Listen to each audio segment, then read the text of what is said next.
comme mbiru Talib ne amoon na a team boo xam ne si biir parti bi la nekk boo xam ne ñu ngi doon sel ba da team xam nga yàgg nañ fi wax team Talib team Yanks team Rohey Malick Lowe ba some extent sax dem nañ ba naan team Ousseynou Dabo ba da team dafa mel ni ñu ngi ko gi comme bu ñu ne Aboubacar Sadikh Jammeh ñu ne Yanks boo waxee keneen ñu ne Yanks boo waxee MC Thiam ñu ne la Talib wala keneen ak keneen ndax du loolu tamit moo dem ba juddu fi xëy na Yanks ñu bëri ñu ngi wax ne dañ ko bëgg a bàyyi ba 2031 si lay doog a fësal his ambition si flag bi bi wala nangam yaa ba mbir yooyu tamit ñu nekk di ko gis nañ ñu bare ku laal Yanks rek sometimes ñu gis la ku laal keneen ñu gis keneen but that team est-ce que ñu ngi accuse Talib rek but est-ce que yéen tamit nekkul leen si loolu. It's a very good question lii baax na parce que wax yu bari na te dégg naa yu bari team kii fii la bokk kii especially suma maas yi ñu nekk Brikama Council campagne ya Yanks ba fal ko waaw wax yu bari na especially last 5-6 months yi nii you know kii team Talib la kii basically la ñaari team lañ dee wax team Talib team Yanks so lu ma si ma bëgg nit ñi déglu ma clearly here you look at some facts right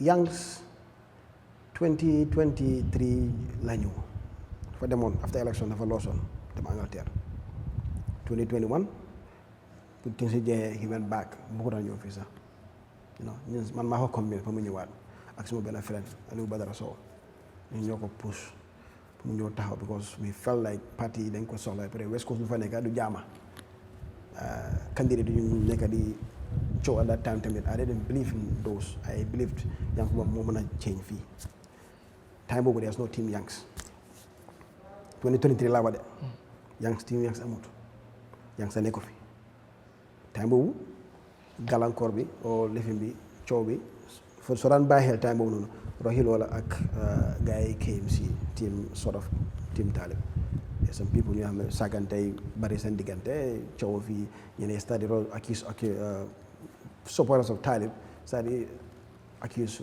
Rohey of ñu ne dafa ne MPP dafa ngeel dila Sidi Ndiaye xam nga mu ngi ñëw dem xam accusation c'est-à-dire bari it was ñooñu noonu because maybe Rohey was seen as a threat mu ngi am the Rockefeller thing you know yàgg na si parti bi fellow mayor la okay that was the only threat to maybe whatever lu gars yi bëggoon si parti bi so Rohey was the guy was the one they were going against balaa ñun balaa you know so there was no team Yanks there was nothing like that it was just Rohey and Talib ku nekk yëg na what was going on against their two supporters and Rohey ku daan bàyyi xel lo and behold Yankuba ñëw taxaw election win okay I didn't see any issues we went through our campaigns Jeffy and then started liggéey boo ko def it comes with recognition ni ñu laa gis sooy def development dañ laa gis dañoo wax Gambia lu ñu gis la ñoo wax so coow yi bari scholarship bi commencé di ñëw woo development fond nga xam ne kenn mësu koo gis fii depuis tamit Jawara kenn mësu taa jox fii councilors $1 million yóbbu nañ ko seen ward it never happened from Jawara to Yahya Jammeh to now so people started talking revenue started going up xam nga development started coming people started looking at Yanks in a different way loolu immediately loolu basically it started growing certain so the attention started shifting so Rohey became less of an issue according to my understanding and as attention started shifting this side how it happened I can't even tell but all of a sudden start hearing things ngay nekk di dégg ay kaddu fële kii nii la kii Yanks kii di kerab when ñun lu ñoo def rek si defoo as you can say si defoo caméra moom fu nekk fu ñu dem ñu wone suñu liggéey te loolu is good pour wone sa liggéey because taxpayer money la loo def nañ ko war a gis so maybe that's been construed comme kii dafa bëgg a place and then immediately kalas yi commencé di ñëw this is my observation so pour yow Yanks moom amul team waaye dañ ko pour yow. liggéey ma déggee nu nga analyser mooy. liggéey rek team Talib moo mujj teg bët. Like I said, it started in Banjul. This guy came, attention shifted here. That's my observation. And all we did was, yes, man, I'm a media guy. I do a lot of postings. Sonko also the same thing. We showcased swing league in Korea one. So you have scholarship, then go one. Yes, you have scholarship. 75 students learn for UTG. This amount, USF, Lilanfeld, Gambia College, Lilanfeld. Put new just and half in your them. Because man, suma aim more to let people understand ne Gambia nekkul dëkk bu ñaaka. Si li façon ko fii la nekkoon benn scholarship mënu koo joxe. Okay? Sàcc suñu xaalis bi yëpp revenue bi time boobu noonu 65 million and 75 million ko di ëppa for the whole year. Ñu right now ñu ngi push comme almost 200 to 300 million. Loolu la ñu aim right 6 months rek def ne 120 million. Okay? So these are things you need to tell people. Nekkul yaa ngi wonew de. But people need to see the difference. The difference between ñaaka liggéey ak tapale ak liggéey boo xam ne dafa set. Liggéey bu set, liggéey bu jubante lii mooy njëriñ bi. Scholarship bi dina am ndax musuta am. We dig almost 84 boreholes last year for women all across West Coast. Musuta am. We gave every ward councillor 500,000 last year, 2025 bu passé nii 1 million. This year bu ñëw ni xëy na 1 point something lañ jox. Never in the history of this country.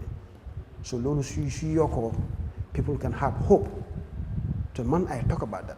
And I always quote Yankuba's leadership. Because so when UDP, loolu la ñu dee accuse fii, yeah, loolu lañ fi def. So that opposition, yeah, loolu lañ fi def. This is what you hear these things, right?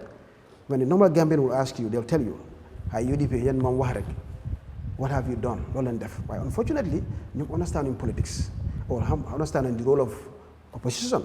ñun amuñ xaalis opposition UDP amuñ budget amuñ xaalis pour defal tali amuñ xaalis we raise funds from people and do our politics luñ am mooy ñu jaay la vision ñu jaay la programme then nga votal ñu lii moo war a nekk politics in its real sense but unfortunately fii dañ la laajte loo fi def léegi fortunately am nañ chairman bu nekk BSC dañ chairman bu nekk KMC ak bu nekk Banjul so loolu muy war a nekk ñun suñ gànnaay but waaye yéen yusu leen loolu because léegi dafa mel ne ku nekk ak ku muy xeexal. déedéet non liggéey bi am biir Kaama xaramal la ñu nekk KMC duñ ko wone liggéey bi am KMC.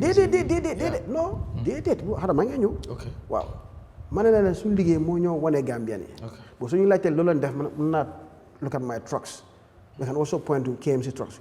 I can point to Bohol, I can point to all these things. So lu ñoo wax ne ñu ne benn saay lañ lay jéenee. Depuis 2018 kan moo nekk di jéene bu KMC ñun la di troc bu ñëwee ñun ñoo def yëpp all the publicity ñun la campagne bi yëpp ñaari campagne yëpp ñun ñoo ko di nekk di ko wane Banjul the same thing KMC all the development mbaliti di Manjai whatever the dump site all the development library bi yëpp ñun ñoo ko jéene waaye léegi we have another one here añ jéene boobu tamit